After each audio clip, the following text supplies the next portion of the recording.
Michael, when Jean was sharing with me about your different experiences, she shared that you worked a lot in the theatre and the arts, and I'm just wondering how those experiences might impact your teaching and learning in higher education.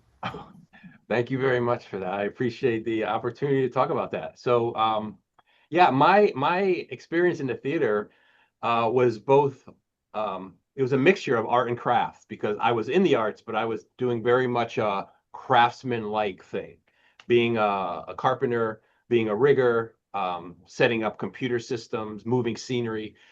So I got to blend the two, which I kind of think I do in higher ed, which is blending the art and science of pedagogy and the learning sciences and trying to take what I learned from a book and translate it to helping a teacher. That those communication skills, bridging the gap, making bridges across different disciplines. So I think that the experience I had in the theater, number one, I learned how to meet deadlines.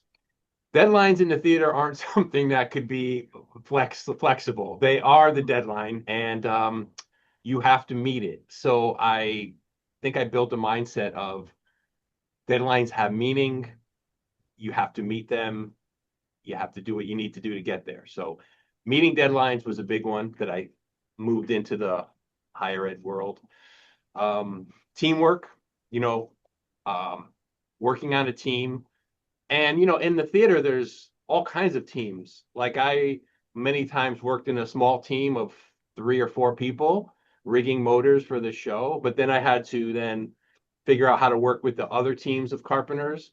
But then I had to work with the electricians and the sound people and the props people. And then all of us stagehands as a team had to figure out how to work with the actors to make sure they were safe and could do their job well. We had to work with the producers, so a lot of different teams, a lot of teamwork there.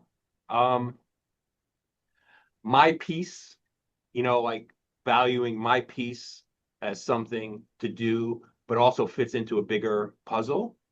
And in that case, I had a lot of autonomy in a sense to do my job well. I had a bit of autonomy and creativity in how I did my job, but then I also was part of a bigger hierarchy, which was fine. I was able to have same in academia. I was always given a little bit of autonomy to do what I want to do the way I want to do it, as long as it adheres to the bigger teaching and learning center or veteran center, wherever I'm working. I kind of like that free to do it a certain way as long as it fits in with the bigger plan. So, um, and to be in service. So, you know, um, I worked with a lot of faculty at Columbia, so they could build their courses and help their students. I got that from the theater. I was a backstage person. I always joke. I said, people don't pay this amount of money to come and watch the walls come in and out. I'm bringing.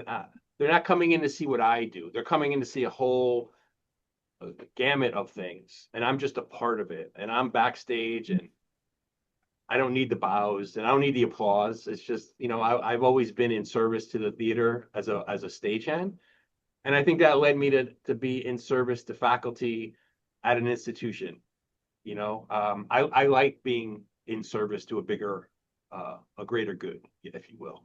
So I think I brought a lot from the theater into university.